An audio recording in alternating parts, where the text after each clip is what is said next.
This video is sponsored by CuriosityStream. By signing up at the link in the video description, you will also get Nebula for free, a second streaming platform that I am a part of. More on that later. Warning, this video is full of mispronunciations of the names of both characters and places in the Marvel Comics universe, specifically relating to Thor.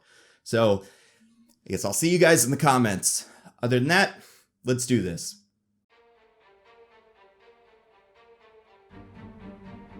At this point, it doesn't even feel fair to say anymore. Like beating a dead Corbinite. But Thor: The Dark World is not great. It is always brought up as the example of a meh Marvel movie. And the least great part of The Dark World is almost certainly this guy, Malekith.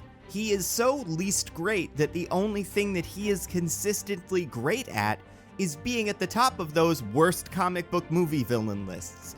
Even though I think you could make a much stronger case for the other emotionless white-haired alien who wants to steal the magic Space Force particle effect that has been possessing the heroine since the first act. One day, Dark Phoenix, I will get to you. And boy is it a shame. Christopher Eccleston is a solid actor. Now, I've never seen Doctor Who, I know. But I've seen The Leftovers, I've seen 28 Days Later, Gone in 60 Seconds, and even the G.I. Joe movie where they all wear Iron Man suits, and he is clearly more than capable of knocking a role like Malekith out of the park. And in the comics, Malekith is an exciting character. He has a fun look. He does cool magic. He's a psychopath. He's clever. And best of all, he's sassy. If you don't believe me, check out the recent War of the Realms event by Jason Aaron. Malekith organizes an army of pretty much every Thor villain and almost takes over the Nine Realms. Unfortunately, Thor: The Dark World stripped away almost everything that makes Malekith special and left us with the blankest of slates. He has no personality, no superpowers, and I kind of understand why. On paper, a Thor villain who uses magic and theatricality to take over the Nine Realms sounds a lot like Loki, who, at this point in history, has been the villain in 2 out of 7 Marvel movies. Even his look, Malekith traditionally has a half-black and half-blue face, but they took the blue away and replaced it with white, which I can't help but imagine has something to do with the fact that in these movies, Loki has naturally blue skin since he's actually a frost giant.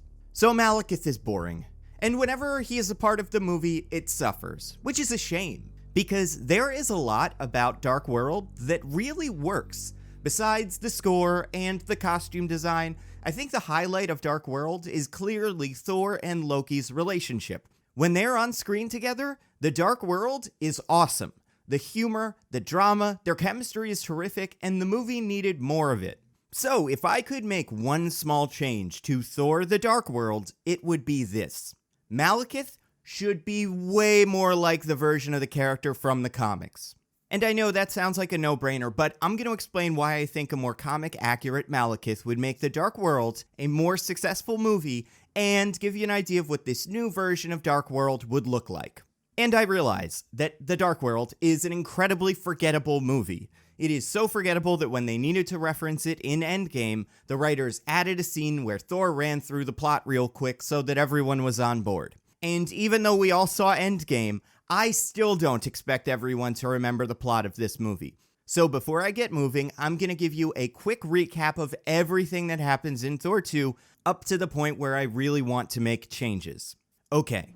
Thor is fighting wars all over the Nine Realms. He wins a battle on Vanaheim, misses Jane, and then Jane finds the Phoenix Force. Aether.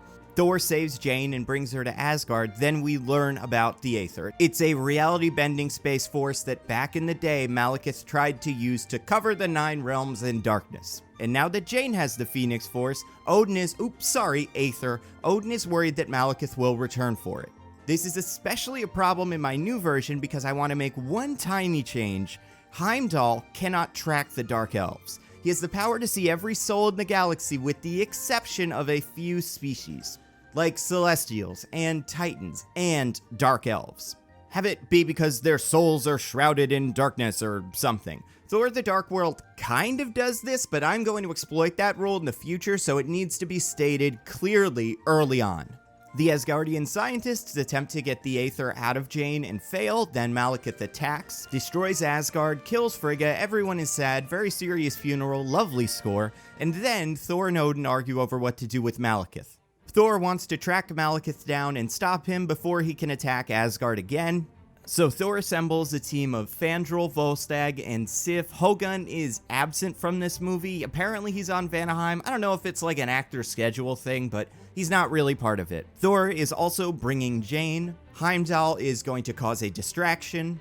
And since Heimdall can't open the Bifrost, the team needs to find another way to travel to Svartalfheim, the realm of the Dark Elves, which is where Loki comes in. He is recruited to help the team get to Svartalfheim, with the promise of getting revenge on the guy that killed his mom. So Thor, Jane, and Loki travel to Svartalfheim. They come up with a plan. Now here's where the change comes in. This time the plan is a little different. Loki is going to hide Jane, and Thor is going to attempt to kill Malekith himself. I think the false betrayal plan that the actual movie does isn't terrible, but I found it a little transparent. I think this version of the movie is more interesting for reasons we'll get to later. So here's the scene. Malekith, his bodyguard Curse, and the rest of the Dark Elves are getting their ship ready for another raid on Asgard. Thor sneaks up and throws Mjolnir at Malekith. At the last second, Mjolnir goes through a portal and disappears. So that's another change I want to make to Malekith. I want this version of Malekith to be able to do magic, and I want a lot of his magic to be portals, teleporting things from one space to another. In the beginning of the movie, he can only do it over like short distances within the same realm, but maybe at the end of the movie, if Malekith gets control of the Aether, he can extend that power and teleport things between realms. So Mjolnir disappears, Malekith turns around. Oh, Thor, what have you done? With your hammer? I sent it somewhere on this world, I know not where, but far away. Surrender, Malekith. Where's your army? I came alone, and you left a girl behind. Not likely. Which means she is here, and hidden. Which means... Malekith smiles. Loki. Enough, Malekith. Surrender now. I can bring her back. What? Your mother. This power, I can wield it to reshape reality, and I can use it to bring your mother back to life. You killed her. Yes, well, she was a casualty of war, and she died bravely. I mean to destroy Asgard so that I can conquer the 9 realms, but if you give me the Aether now, I will restore Frigga's life, and let you live on Midgard in peace. Liar. I swear it. Loki, save your mother, like you could not before. Loki, don't listen to him, he's trying to trick you. Then Loki appears. I'm sorry, brother. No! Then Curse knocks Thor out. And you will leave the girl unharmed? She means nothing to me, so yes, once I remove the Aether, she will be safe. Loki uses a spell to put Jane asleep and takes Jane down to Malekith. Curse lets Loki through. Malekith removes the Aether from Jane. Loki picks up an unconscious Jane and takes her onto Malekith's ship. Malekith orders Curse to stay with Thor. Don't kill him. That wasn't part of the deal. I understand. I'm sorry, brother. Then Malekith, Loki, Jane, and the remaining Dark Elves leave. So that's my big change to Malekith. In the Dark World, Malekith is this emotionless, robotic guy. There isn't much to him. And while that can work in specific circumstances, comic Malekith has a lot more personality, and that makes him an interesting foil to Loki. Clever, egotistical, theatrical, manipulative. This Malekith is pure evil because, unlike Loki, Malekith has no Thor or Frigga to ground him in his humanity. Air quotes. Malekith should recognize that and use it against Loki. So then Thor and Curse fight. The fight is mostly Thor trying to take hits from Curse until he is able to summon Mjolnir. And as Curse is right about to land the final punch on Thor, Mjolnir flies in at the speed of a missile and kills Curse. Then, Fandral, Sif, and Volstagg Bifrost in and rescue Thor. They take him back to Asgard, where he talks with Odin and Heimdall. You fool! You've doomed Asgard and the rest of the 9 realms. I told you not to pursue Malekith. Now he has the Aether, and we no idea how to find it. He will be free to use its power to cover the universe in darkness. I'm sorry, Father, but Thor has a realization. Heimdall, you cannot see the Dark Elves. That's right, their souls are beyond my senses. But a human traveling with the Dark Elves, perhaps? Try to find Jane. She is in Malekith's ship. If you find her, we can figure out where Malekith is going. Then Fandral says, do you think this was all part of Loki's plan? I have spent my entire life with Loki, and even I have no idea. And the last thing I want to change about the movie is how the final fight plays out. I understand what they were going for, but I think it ends up feeling very messy. The humans are just running away from Dark Elves, and Thor is just bouncing around with Malekith. I think the idea of them falling through portals and the general chaos associated with the fight is interesting, but it also makes this very difficult to track. There are no real objectives. The fight just happens for 11 minutes until it ends. So now in this instance, I am going to call on something I never have before called Mega Ultra Hindsight. A lot of the times I get comments saying, well, it's a lot easier to do with hindsight. I completely agree. What I'm doing is a lot easier than writing the script to Thor 2 before you know which parts of it are and are not going to work. However, I'm going to use hindsight so hindsighty that I am going to draw things from a comic that wasn't even kind of out when this movie takes place. Because I want the final fight to be a mini War of the Realms. Because I don't think it's very much fun to have another fight where a team of good guys fights a faceless army. So instead, Malekith opens up the Aether, Thor shows up, and tells Malekith to stop doing what he's doing. And Malekith uses the power of the Aether to extend his powers to create portals, and he brings in some monsters from other realms. So he's gonna bring in one of those frost beasts from Thor 1 that actually makes an appearance in this movie. Let's have him also bring in one of those fire dragons from the beginning of Ragnarok. Maybe not that big of one, but something similar. And then maybe something like a rock troll, which is another race that exists in the 9 realms. If you're familiar with the character Ulik, he is the leader of the rock trolls, but in this situation, just one big troll made out of rocks. Kind of like a smaller version of the rock titan from Hercules, or the rock monster things from the first Hobbit movie. And Malekith is going to use those to defend himself along with his army of Dark Elves, which at this point there's like 20 of them left. And then Thor, staring down these monsters, says, aren't you going to ask where my army is? And then the rest of the Asgardians bifrost in. So, the Asgardian warriors and Odin. We're going to give Odin a fight scene. One that's not in a flashback. Give him an opportunity to be cool. So then, we'll have Malekith figure out what happened. Loki poorly feigning ignorance. Oh, Malekith. Whoops. Thor hits Malekith with some lightning. Loki has Jane in his arms and they are running back to Thor. Jane wakes up, slaps Loki again. Loki says, I still deserve that, but we have a job to do. And this is what we're going to do. The good guys are going to break apart into 4 teams. Each of the first 3 teams is going to have 1 or 2 humans and 1 Asgardian. So Jane is going to go with Sif. Selvig is going to go with Volstagg. We'll have a little joke where Selvig says, oh, it's Volstagg, the voluminous. And Volstagg could say, it's only Volstagg. And Darcy and the intern go with Fandral, the cute one. Darcy can swoon over Fandral, which will make it fun when the intern saves her. And each of those teams is going to take one of these convergence inhibitor pole thingies and plant it in a specific place so that they can close the convergence. And each team is going to be pursued by one of the monsters that Malekith summoned. So everything's gonna go the right way. The Asgardians, with some help from the humans, are going to kill their monsters, or send them back through the portals or whatever, and the portals are going to close. And then the final team of Thor, Odin, and Loki are going to fight the remaining Dark Elves and Malekith. This will include a showdown between Odin and Malekith, which will be really fun. Malekith will get some shots in, but Odin will eventually kill him.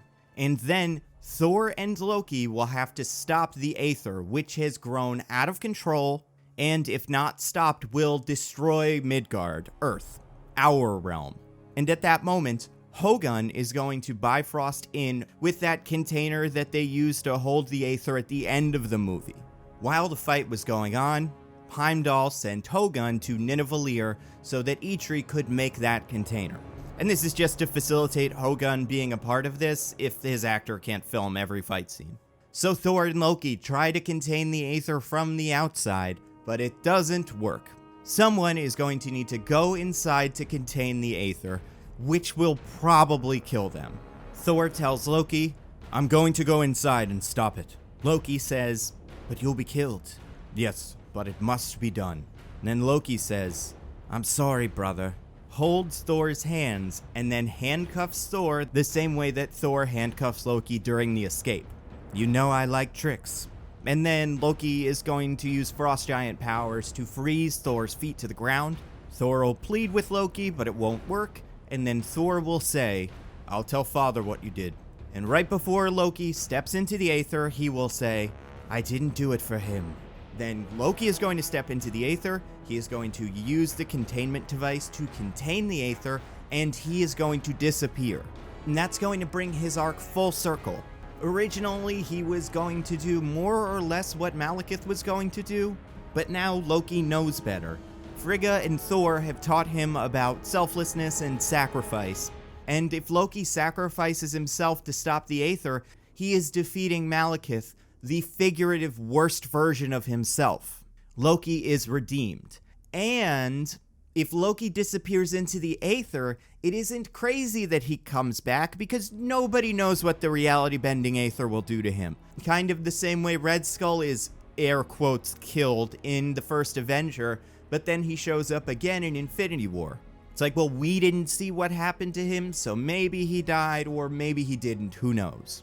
And if Loki goes into the Aether, we can say maybe he rewrote reality, and that's how he became king in Odin's place.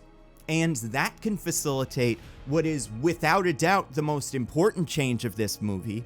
In Thor 2, Loki sacrifices himself, but it's all just a fake out. There is what seems to be growth, but in the end, it's not really genuine. Loki didn't sacrifice himself, he was okay. But this sacrifice actually happened. Loki was actually willing to die to save everybody. He just happened to also survive, so it makes his sacrifice way more meaningful. So that's the change. A more comic-accurate Malekith would make a great foil for the Loki in Thor: The Dark World. He would show what Loki could have become, but because of the love of his family, Loki was able to grow and become more than Malekith. Oh, and one more thing. If you've been watching videos on this channel for a while, you are probably familiar with this video's sponsor, CuriosityStream. CuriosityStream is a terrific subscription streaming service that offers you access to documentaries and nonfiction titles. For instance, if you want to be like Jane Foster, you can watch the documentary series The Secrets of Quantum Physics, which talks about the story of how scientists tried to build a better light bulb and ended up learning about the secrets of the universe. It's cool. And CuriosityStream has always been an amazing deal. It's just $2.99 a month or $19.99 for a year. And that great deal just got even better, because now if you click the link in this video description and sign up for a trial to CuriosityStream, you will also get access to something called Nebula. What is Nebula? Well, Nebula is a new subscription streaming service that was created by a bunch of people you're probably familiar with, like Patrick Willems and Captain Midnight, Lessons from the Screenplay, Lindsay Ellis, and me. With Nebula, you get to watch our videos ad-free, and Nebula gives us the freedom to work on our own new original videos. Like, for instance, there's a series going on called Working Titles, where every week a new creator releases a video about a title sequence to a television show that they find interesting. 12 Tone did The Prisoner, Midlife Crisis did House, Just Right did Batman the Animated Series, and I'm going to be doing a video in early January for a show I love called One Punch Man, which if you've never seen, go watch it because it's great. So like I said, Nebula is for experimentation. It gives creators like us an opportunity to try cool new stuff without needing to cater to YouTube's algorithms or anything like that. And currently, if you sign up for a subscription to CuriosityStream through my link, you will also get access to Nebula for free. And in an even more awesome turn of events, if you use my link, you will also get the first 30 days of your subscription for free. It's just the best. As always, I have to give a huge thank you to everybody who continues to support the channel on Patreon. You guys are the best. If you want to see your name up here, get access to videos early, other cool stuff, throw in literally any amount of money at patreon.com/NandoVMovies. You have no idea how much I appreciate it. Also, be sure to listen to my podcast, Mostly Nitpicking, where every week me and my co-host DJ pick apart a piece of pop culture by looking exclusively at the details. We're doing Frozen 2 this week. We've got a lot of great stuff coming up like Knives Out, Star Wars, and of course, Cats. So subscribe wherever you listen to your podcasts. We are at NitPickingPod on Twitter. And last thing, as always, follow me on Twitter, twitter.com/NandoVMovies. It's where I post updates on videos and podcasts and where I recommend things to you guys outside of the recommendation segment of the podcast. Like on Twitter, I recommended a movie called One Cut of the Dead, which is so great. Watch it right now. Find it. Again, it's called One Cut of the Dead. Fabulous recommendations like this can be found either on Mostly Nitpicking or on my Twitter account, twitter.com/NandoVMovies. That's all I got. I will see you next time.